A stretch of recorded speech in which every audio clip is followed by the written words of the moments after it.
Bueno, nuevamente me tocó hoy día porque no está el pastor. Así, está en Brasil. Ya luego de 2 días se pudo reportar. Está vivo. Eso se agradece. Ese pequeño gesto, con eso nos basta, ¿no? Vamos a continuar con el patrón de la oración.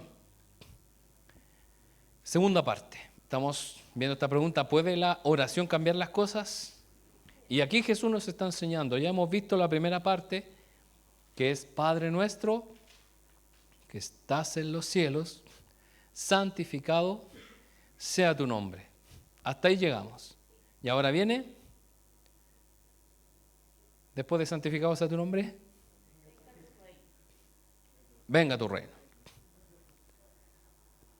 El concepto de reino es difícil de entender para los cristianos de América. Nosotros tenemos una democracia. Al que le guste o no le guste, tenemos una democracia. No, esta no es una democracia. Sí es una democracia.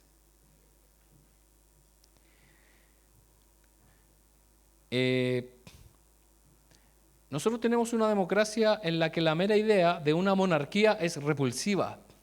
Somos herederos de los revolucionarios que proclamaron: aquí no hay ningún soberano. Bueno, dice soberano, es soberano. Aquí no hay ningún soberano, no hay ningún rey que nos gobierne. América ha peleado por años su liberación contra las monarquías. Entonces, ¿cómo hemos de entender que las personas del Nuevo Testamento oraban pidiendo que el Hijo de David restaurara la monarquía y el trono de Israel? Ellos querían que viniera un rey, una monarquía, y gobernara sobre ellos. Por eso dice: venga tu reino. No es venga tu democracia, tu gobierno democrático, donde va a velar por nuestros derechos humanos fundamentales. No. Lo que Dios, el Rey, dice, se hace. Como le decía, al que le guste bien y al que no le guste, esa es su voluntad del soberano, del único Rey. Pero como que no nos gusta esa idea, que uno decida por todos. Al orar que venga tu reino, pedimos que Jesús venga y sea exaltado como Rey. El que ya está sentado a la derecha de Dios, rigiendo como Rey. Jesús ya es Rey. En este preciso momento ya es Rey. Y Él gobierna. Pero en la oración, ¿qué es lo que decimos? Que venga ese reino. Porque no está plasmado en nuestra realidad. ¿Quién gobierna este mundo? Sabemos por la misma palabra de Dios que es Satanás, el enemigo. Él mantiene a toda la humanidad bajo su yugo. Mientras su iglesia esté, lucha contra esas fuerzas de las tinieblas. Y acá, nosotros en América celebramos en fiestas patrias la liberación de esas monarquías. En nuestro caso, la española. No tenemos nada que ver con los españoles. Chao los españoles. Nosotros nos mandamos solos. Más hacia el norte del continente tenemos a los Estados Unidos de América, Canadá. De ellos se independizaron de los ingleses. Algunas islas de América se independizaron de los franceses. A nuestro país llegaron incluso barcos holandeses. Miren los patúas, que es lo que querían. Y llegan en barco. Y finalmente, tanto Estados Unidos, Canadá, México, Brasil, bueno, ellos de los portugueses, ¿qué es lo que celebran en sus fiestas patrias? Somos libres, no tenemos nada que ver con ustedes. La independencia. Por lo tanto, para nosotros como americanos, la idea de monarquía es lejana e incluso repulsiva. Pero pregúntele usted en español si le molesta la monarquía. Puede ser que no, para él es lo más normal. Incluso hay muchos que quieren y desean que vuelva a regir el rey de España.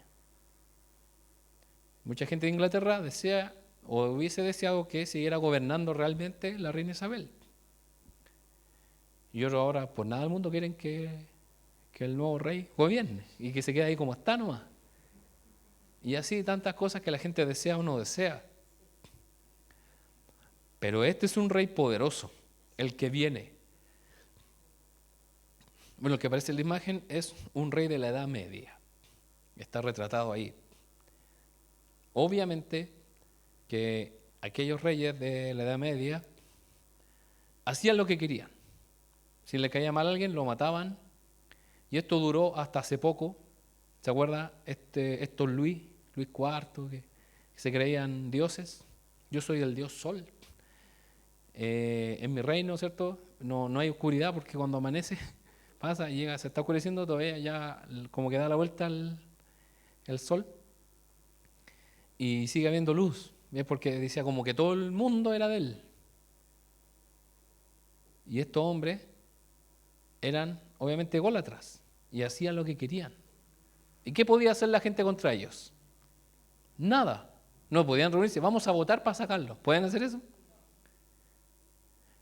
A lo más podían hacer un levantamiento, una revolución. ¿Y qué pasaba con esa gente? O era asesinada o era encarcelada para siempre o esclavizada. ¿Cuál era su única esperanza, podríamos decir? Que llegara otro rey y lo matara, pero ahí había que someterse al otro rey. ¿Se da cuenta? Ahora nosotros tenemos tanta libertad que podemos elegir, más o menos podemos elegir a lo que queremos que nos gobierne. Y si a usted no le gusta, usted incluso puede irse a otro país, donde le gusta más o menos cómo gobierna. Nadie lo obliga.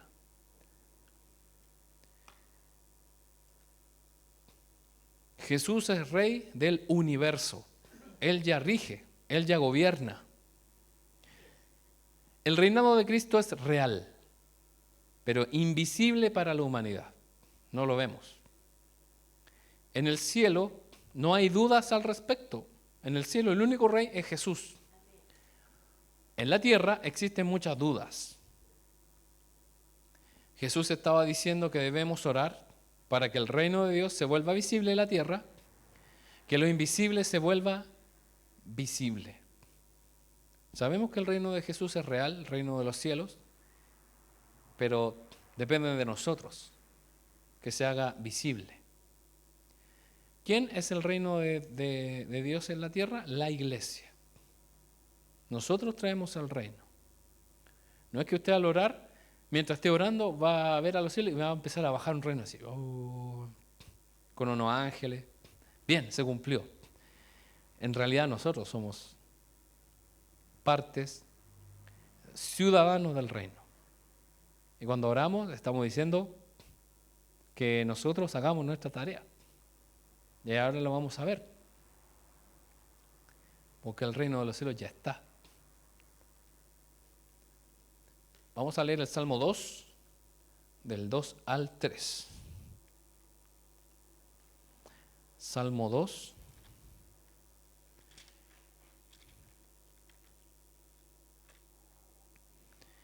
Salmo capítulo 2, del 2 al 3 dice: Los reyes de la tierra se preparan para la batalla. Los gobernantes conspiran juntos en contra del Señor y en contra de su ungido. Rompamos las cadenas, gritan, y liberémonos de ser esclavos de Dios. Parecido a lo que hicimos nosotros con los españoles. Libérenos de esto. Queremos ser lo que nosotros queremos. Tener nuestra propia bandera, nuestro propio himno. Queremos hacer nuestra propia comida. Estamos chatos de la paella. Vamos a hacer nuestra propia empanada, nuestros porotos. Y nuestro propio idioma. Vamos a hablar chileno. ¿Y aquí qué es lo que dicen los gobernantes de las naciones? Juntémonos y peleemos contra el Señor porque nosotros queremos liberarnos de Él, no queremos seguir sus mandatos. Las naciones traman sus planes. Hasta el día de hoy, siempre los gobernantes han tenido planes con la humanidad. ¿Qué dice Dios al respecto? El versículo 4. Pero el que gobierna en el cielo se ríe. El Señor se burla de ellos. ¿Qué es lo que hace el Señor con ellos? con las Naciones Unidas, con estos multimillonarios que quieren gobernar, los centros de poder que se llaman. ¿Qué hace el Señor con ellos? Se ríe. ¿Quieren hacer esto? Primero se ríe, pero no dura mucho tiempo la risa. Miren el versículo 5 y 6. Después los reprende con enojo, los aterroriza con su intensa furia. Pues el Señor declara: he puesto a mi rey elegido en el trono de Jerusalén, en mi monte santo. Ustedes se creen reyes, ustedes se creen que van a hacer sus propios planes. Y él se ríe, pero dice: pero esto es serio, porque yo ya tengo a mi rey y Jesús ya lo he elegido. La humanidad se rebela contra Dios al querer tener sus propios planes y propósitos lejos de Dios. ¿Cuáles son los propósitos y planes del mundo? Hoy en día por el internet ya lo sabemos. Como por ejemplo el control de natalidad. No tiene que haber tanta gente porque el mundo chico nos va a quedar chico. No tenemos suficiente espacio. ¿Y qué es lo que hacen ellos? Planes para que las personas no tengan más hijos. ¿Y usted sabe cuáles son? No solamente hablo de anticonceptivos, sino ya de directamente el aborto. Y eso estamos viendo del control de natalidad. Pero ¿qué pasa con los ancianos? Si se quieren morir, démosle la inyección que ellos quieren. Y ahí viene la eutanasia, la eugenesia y todas esas cosas que son supuestos derechos, donde en muchos países donde ya se está aplicando, los familiares dicen que ni les preguntaron y les pusieron la inyección a su familiar. ¿Por qué? Porque habían firmado y con ese papel se firmaron y no tienen pito que tocar. ¿Se dan cuenta que no todo es como se pinta? Y demos un paso más a los que tienen discapacidad. Eliminemos a esas personas. Poco a poco eso, aunque suene cruel, eso ya se está implementando en muchos países de Europa, donde el año 2022 no sucedió ningún nacimiento de un niño con síndrome de Down, ninguno. ¿Y qué quiere decir eso? Que el mundo está haciendo sus propios planes y está diciendo: tú vales, tú no vales, eres eliminado. Por lo tanto, nosotros, que nos valemos por nosotros mismos, porque ¿cómo rompen eso? No es una persona, como no es persona no tiene derechos. ¿Cuántos niños que nacen que se llama con anencefalia, que el cerebro no se les ha desarrollado, tienen su cabeza pequeñita? ¿Qué es lo que dicen ellos? Hay que eliminarlos, porque no van a durar más de una semana o un mes. Y estos niños pasan años y años y esos padres se esfuerzan para mantenerlos con vida y la gente dice: no, qué crueles, mátenlos mejor. Pero hay algo más allá, que el Señor ama a todos. Y esto es solamente uno de los planes. Otros planes son de la ecología, que nosotros tenemos que tener cuidado con no botar plásticos, unos plásticos chiquititos, porque los océanos, las tortugas, ¿cierto? Se les puede meter una pajita de plástico en la nariz y se pueden morir, pobre tortuguita. Pero ¿sabe, hermano? Todo el plástico que genera la gente común y corriente no es ni siquiera el 1% de lo que está en el mar. Todo lo que está en el mar son de las grandes empresas que son dueños todas estas personas. Y todo eso es mentira. Es mentira, lamentablemente. Así que eso de que eliminaron las bolsas de plástico que usted no puede ni tener en la feria y que incluso a algunos se las cobran en los centros comerciales, usted tiene que comprar la bolsa de papel. Esta eliminación de que en todos los restaurantes no te pueden pasar esa pajita de plástico no afecta absolutamente en nada en la contaminación. Y hay estudios al respecto. Entonces ahí uno entiende y dice, hay planes de gobiernos que se están moviendo y que detienen como de lugar todo lo que es contrario a lo que tienen sus planes. Por lo tanto, la humanidad se rebela contra Dios al querer tener sus propios planes y propósitos lejos de Dios. Esto pasa hasta el día de hoy. Por eso debemos orar para que Jesús se manifieste en este mundo y se establezca su poderoso reino. Debemos ser leales a nuestro Rey. Y hay personas que dicen, mira lo que traman las naciones, y ¿qué es lo que dicen? Está loco, este es un conspiranoico, ríanse de él nomás, de ellos. ¿Se acuerda cuando los primeros que empezaron a decir que este virus había salido de un laboratorio y que no era de un animal? Está loco. Y resultó que sí era. ¿Y ahora quién se hace responsable? Nadie. ¿Quién tiene que pagar todo eso? Nadie quiere hacer las cosas como corresponden. Y lo único que frena todo el avance de estas maquinaciones es Dios. Si no fuera por el Señor, creo, hermano, que esto sería un caos total. ¿Usted ve diferencia en las clases sociales? Sí. Ve gente que es, podríamos decir, grotescamente millonaria. Y vemos niños que con un porcentaje de eso tendrían para alimentarse toda su vida, y los hijos de esos niños y así. Y uno se da cuenta, ¿por qué pasa eso? Y es por la maldad del ser humano. Todos los países, Dios los dotó con riquezas naturales, para que cada país explotara y sacara todo eso. Pero los países más pobres son los que son más millonarios o más ricos en cuanto a recursos naturales. Y uno dice, ¿pero por qué? ¿Por qué los yacimientos de diamantes están en África y esos países están pésimos? Ahí tenemos el caso acá de Venezuela. Ellos son un país exportador de petróleo. Y usted sabe todos los países petroleros cómo son. Los árabes son multimillonarios.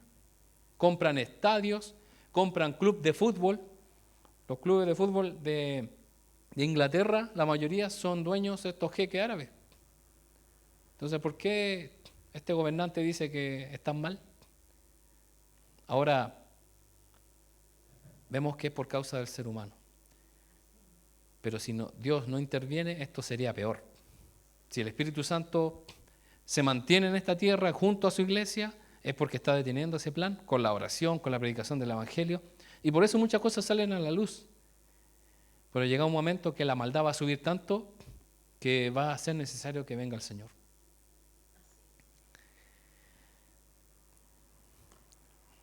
Lo siguiente es, hágase tu voluntad. Y esto es lo que acabamos de cantar en la canción de adoración. Que se haga el Señor, ¿cierto? Que se haga tu voluntad. Esta frase no pide que Dios haga lo que ya determinó hacer. No es que, Señor, bendícenos, tú dijiste, así que haz tu voluntad. No se trata de eso. Más bien estamos pidiendo por obediencia a la voluntad revelada de Dios. Lo que Él ha expresado en sus mandamientos. ¿Qué quiere decir? Cuando decimos que se haga tu voluntad, estamos diciendo, Señor, yo quiero obedecer tu mandamiento. Ayúdame a obedecerte. Esta es una oración por obediencia de parte del pueblo de Dios, que somos nosotros, que obedezcamos sus mandamientos. Entonces, cuando usted ore, hágase tu voluntad, es que quiere decir a nosotros mismos, obedece a Dios. Porque si fuera porque Dios decretó algo y lo va a hacer, Él lo va a hacer nomás, no necesita que nosotros le digamos, hazlo Señor, Él lo va a hacer nomás. ¿Dónde está el problema? En nosotros. Por lo tanto, ¿qué debemos pedir? Venga tu reino a mi vida y a esta tierra, obedeciendo su palabra. Yo tengo que obedecer al Señor. Esa es la forma de traer el reino del Señor a la tierra. Es una petición por obediencia. Hágase tu voluntad. ¿Quién debe hacer la voluntad de Dios? Nosotros. Nosotros debemos hacer su voluntad. A nosotros nos toca. Entonces, cuando usted diga, Señor, que se haga tu voluntad. ¿Qué quiere decir? es como que usted se está diciendo de sí mismo, obedece. Y a veces cuesta. Porque a veces oramos, Señor, te entrego esta situación en tus manos. Y por dentro estamos, Señor, por favor que esta persona decida esto otro. Y si no, bueno, será. Pero que se haga su voluntad. Lo otro es, en la tierra como en el cielo. Los ángeles en la corte de Dios hacen lo que Él dice y desea. Es algo automático, inmediato. Dios dice, necesito, y cuando va necesito, ya los ángeles van inmediatamente a hacer lo que el Señor quiere. Mientras que su propio pueblo en la tierra, no. ¿El pueblo del Señor hace la voluntad del Señor siempre? No siempre, lamentablemente. Dios es el hacedor del pacto. Nosotros somos los transgresores del pacto. El Señor es el que cumple y nosotros somos los que fallamos. Los que frecuentemente estamos en una trayectoria de colisión con la voluntad de Dios. Dios quiere algo y nosotros generalmente somos los que nos oponemos. Y esto no lo vemos solamente en la Biblia porque aparece. Dios mandó a Moisés, ¿y qué dijo Moisés? No, yo no, Señor. ¿Qué estaba haciendo? Oponiéndose a la voluntad de Dios. No, yo soy tartamudo, no me van a pescar a mí. Jonás, anda a Nínive. No, yo voy para el otro lado. Totalmente al otro lado. Chao. Ananías, anda a orar por Saulo porque lo voy a ocupar para el ministerio. No, ¿me va a matar? No, manda otro. Y finalmente fue. Jonás fue.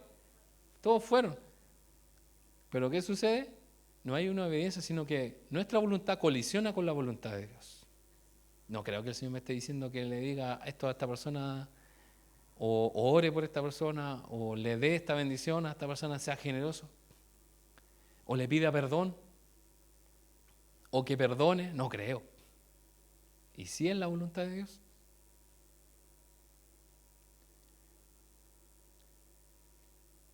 Muchas veces nosotros vamos a tener que ceder para que se haga la voluntad del Señor.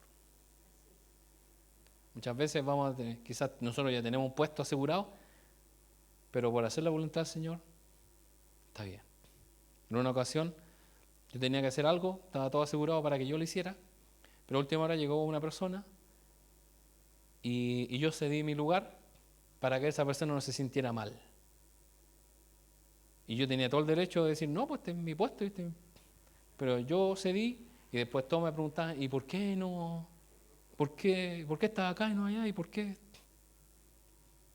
Obviamente en el momento uno se siente mal porque tampoco la palabra nos dice, y vas a estar feliz, porque yo me había preparado para ese momento, pero finalmente dije que se haga la voluntad del Señor y hay que ceder. Y muchas veces usted en una discusión o algo que usted no está de acuerdo va a decir, ok, lo importante es que se haga la voluntad del Señor. Como se ha enseñado y se ha hablado, si una persona está herida y tú encuentras que no tienes error, pero por amor al Señor dice, ok, te pido perdón y veo que estás dañado, no lo voy a hacer más. ¿Se da cuenta? Uno cede. Uno no dice, pero si te digo que yo no tengo la culpa, si yo no fui, como dice el concierto del Pedro Fernández, yo te aseguro que yo no fui. Pero lo importante es que se haga la voluntad del Señor. Cuando somos obedientes a Dios, su reino se hace visible en la tierra. Y esta es una prioridad para Jesús. No deberíamos irrumpir en la presencia de Dios con nuestras mezquinas peticiones. A veces nosotros llegamos a la oración, Señor bendito, te pido que me des esto. Y eso es una falta de respeto para el Señor, olvidándonos a quién nos estamos dirigiendo, que es el Señor de toda la gloria. Si nosotros fuéramos una autoridad de esta tierra y llegáramos al tiro a pedirle un favor, obviamente nos mirarían feo entre nosotros, ¿cierto? Nos llega un WhatsApp de una persona que hace mucho tiempo que no hablamos. ¿Y qué es lo que hace la persona cortésmente? Pregunta, ¿cómo estás? Y ahí uno sigue la corriente de la conversación, pero uno sabe que le va a pedir un favor. ¿Cómo estás? No estoy para favores. No me siento bien, gracias. Y el otro queda, muy bien, que esté muy bien, chao, hasta luego. Pero se nota. Pero cuánto más falta respeto llegar a donde el Señor y decirle, Señor, te pido que me vaya bien en este trámite. Señor, te pido que me vaya bien cuando hable con esta persona. Señor, los que estudian, Señor, que me vaya bien en esta prueba. Amén. Y el Señor los mira, ¿cierto? Y dice, hola, ¿cómo estás? Primero debemos asegurarnos de haber exaltado apropiadamente al Dios de la creación. Luego de eso, subsecuentemente vienen las peticiones, porque en este patrón de la oración hay peticiones, sí. Y si usted se fija, no están ni al principio ni al medio, están casi al último. Y esto nos enseña a nosotros a no ser egoístas, que no todo depende y también es para nosotros. Porque es muy feo que alguien llegue a puro pedirnos algo y ni siquiera nos salude. ¿Cuánto más para el Señor? Que Él merece toda la gloria. Entonces debemos asegurarnos de exaltar su nombre.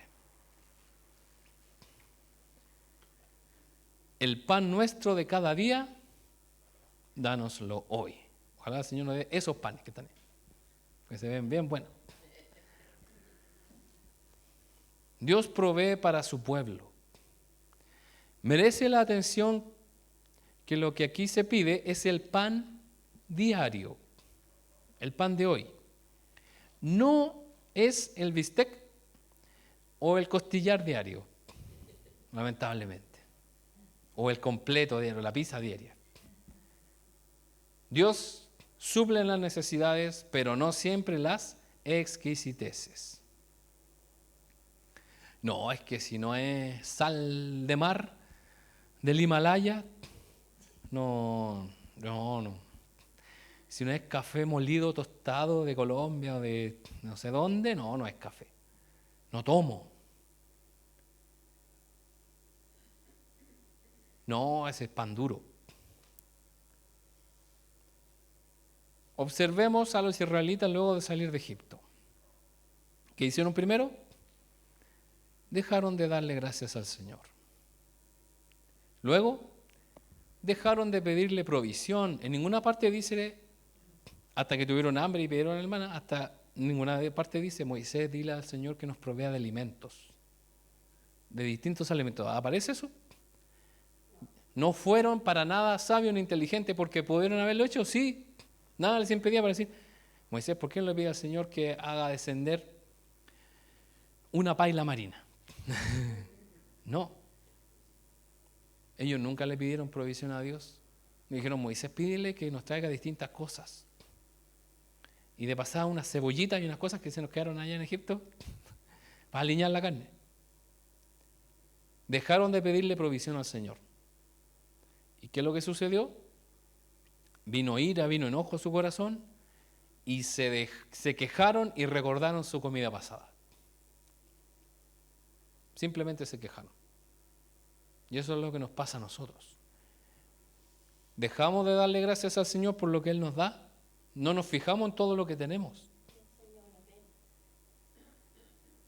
No hay nada para echarle al pan. Sí hay. Hay margarina. No hay nada. Sí hay. Paté, o no sé. Hay gente que dice, no, si no es un jamón acaramelado del chanchito más tierno. No. Dejaron de darle gracias al Señor, dejaron de pedirle provisión. Nosotros también muchas veces dejamos de nuestra oración decirle, Señor, dame del alimento necesario. Cuando vaya al supermercado, dame para poder pagar y también para elegir las cosas que sean buenas.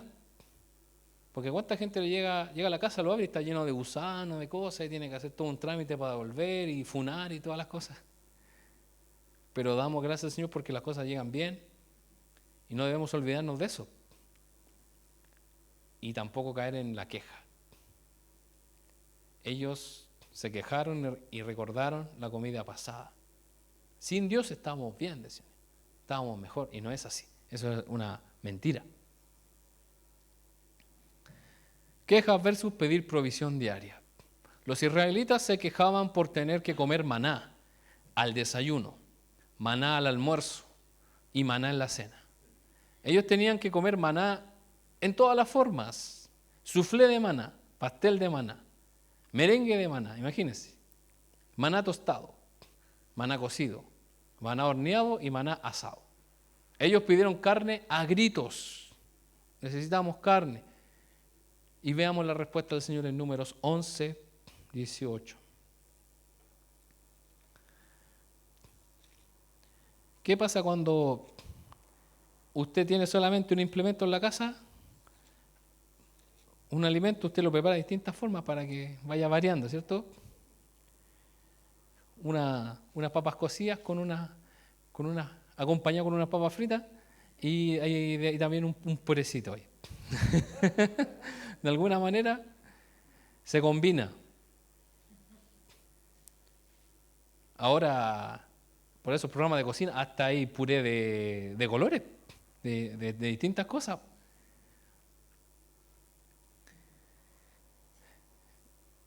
Veamos número 11, 18 y 19. Dice: también dile al pueblo, ¿qué le está diciendo Dios a Moisés?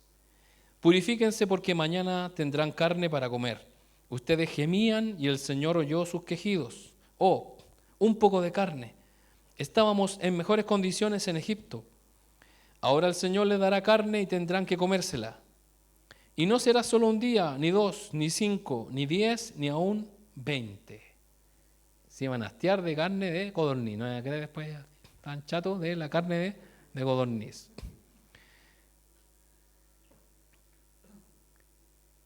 ¿Realmente Dios sí les proveía? Sí, pero ellos querían algo más.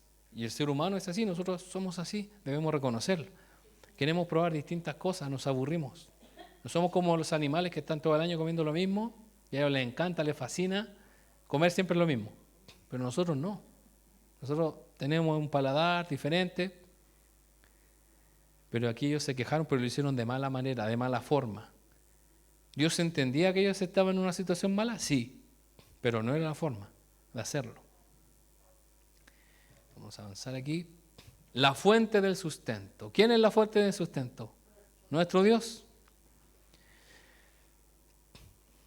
¿Usted encuentra que los chilenos somos buenos para el pan? Pero no somos los campeones. Hay otros que nos ganan. Y son los alemanes. Ellos tienen distintos tipos de pan muy parecidos a los que aparecen en la imagen. Y ellos comen mucho pan. Nos ganan a nosotros. ¿Y sabe cómo se mide eso? Por la cantidad de kilos de pan que consume una persona al año. Ellos nos ganan, comen más pan que nosotros. Y están flaquitos así, rubio y de ojos azules, imagínense. Así que vamos por buen camino. Ellos tienen distintos sabores de pan y todo. Nosotros, ¿cierto? Tenemos nuestra yuya, marraqueta, de repente usted ahí se arriesga y se compra una dobladita, pero generalmente comemos lo mismo. Pero allá hay distintos tipos de pan, de muchas formas, y que ellos lo hacen en su forma. Ahora los otros que son buenos para el pan, los israelitas, porque ellos preparaban estas tortillas, estos panes, y a propósito del maná, hacían tortillas con el maná, dice la Biblia, que las cocían para hacer tortillas. Y de ahí viene también de la Santa Cena el pan que partió el Señor, que era también como una tortilla que se partía y se entregaba a cada uno. Y el concepto del hombre que se hace a sí mismo, el que se arroga el mérito por la abundancia de sus bienes materiales y se olvida de quién es la fuente de todas las provisiones, ese concepto está errado. Es decir, yo me gano mis porotos, yo soy inteligente, yo soy astuto, le gano a los demás y todo lo que tengo es por mí. Eso es un error. Porque todo lo que tenemos es gracias al Señor. Y porque Él así lo ha permitido. A fin de cuentas, es Dios quien nos da todo lo que tenemos. Y eso nunca lo debemos olvidar, por muy bien que nos esté yendo en la vida. ¿Por qué Dios hizo pasar a Israel por esa hambre? Para que nunca se olviden que el que les da ese pan, el que les da la comida, es Dios. Cuando uno pasa hambre, ya sea porque le tocó trabajar de más, porque se le olvidó llevar plata o cualquier otra cosa, uno pasa hambre. Y no es porque en realidad no tenga, sino porque algo pasó. O estuvo en reunión, estuvo ocupado y se ve feo comer ahí. Pero uno cuando pasa hambre, ahí el Señor nos enseña a tener misericordia por las personas que no tienen y también nos enseña una cuota de humildad.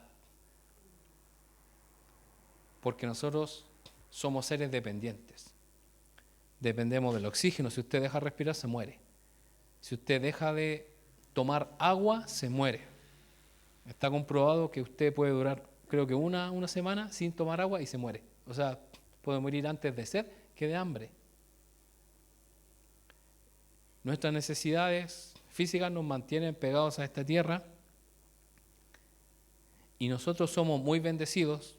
Nuestra época es muy bendecida porque antiguamente la gente comía una vez al día, si es que. Dice la palabra que estaban esos 5,000 hombres, ¿se acuerda? ¿Y qué es lo que hizo el Señor Jesús? Multiplicó. Y dice que habían estado varios días siguiéndolo y no tenían nada que comer. Imagínense usted que hay personas que habían pasado 1 o 2 días sin comer. El cuerpo aguanta, ¿cierto? Porque hay personas que pasan todo un día sin comer, pero no porque estén ayunando, sino porque estuvieron ocupados. Yo tenía profesores que estaban todo el día sentados en la sala, no salían ni siquiera a tomar agua, ¿no? Y yo decía, ¿cómo aguantan? De alguna forma. Pero nosotros tenemos, por la pura misericordia del Señor, desayuno, almuerzo, once, incluso cena. Y eso es una gran bendición. Y vemos que el único que nos puede dar el sustento es el Señor. No el mundo, porque usted el billete no se lo puede tragar. Eso no sirve de nada. El alimento es el que nos nutre. Lo mismo la palabra del Señor. Por eso el concepto del hombre que se hace a sí mismo, como diciendo, yo soy el que yo me sustento, el que se arroga el mérito por la abundancia de sus bienes materiales y se olvida de quién es la fuente de todas las cosas, está lejos de Dios. Lejos de Dios. Y es muy feo cuando las personas dicen que si no fuera por mí, no habría nada en esta casa. Si no fuera por el Señor. Porque esa persona, pues, por cualquier cosa o circunstancia, le puede entrar una bacteria y lo deja paralizado en una cama. ¿Y a dónde está ese sustento? Un superhombre, ¿cómo se llama? O una supermujer, ¿dónde está? O un atropello. Porque nadie está libre de eso. Estaba viendo la noticia de un deportista que vino ahora, que se estaba preparando, años atrás, no es ahora, años atrás, es argentino, para los Juegos Panamericanos. ¿Y qué pasó? Lo atropellaron. Y se golpeó la cadera y quedó en silla de ruedas. Y ese joven se levantó y siguió practicando el deporte y ahora está a los Panamericanos y está invitado y está aquí, va a participar. Pero no por ser joven, no por tener buen físico, fue librado de algo que nos podría pasar a todos. ¿Se da cuenta? Por eso, a fin de cuentas, es Dios quien nos da todo lo que tenemos. Él es el que nos sustenta de todo. Y eso nunca lo debemos olvidar, por muy bien que nos esté yendo. ¿Qué hizo el pueblo de Israel cuando le empezó a ir bien? Se olvidaron de Dios. Y les dice Moisés, no se olviden de Dios cuando estén en la tierra prometida. Y ahí empezaron a agarrar dioses y otras cosas, otras costumbres, y se alejaron del Señor. Por eso, hermanos, si usted al Señor lo bendice, nunca se olvide de darle gracias al Señor. Que va más allá de las cosas materiales. Es el que nos sustenta en todo. Muy bien, les invito a orar para que el Señor bendiga este estudio.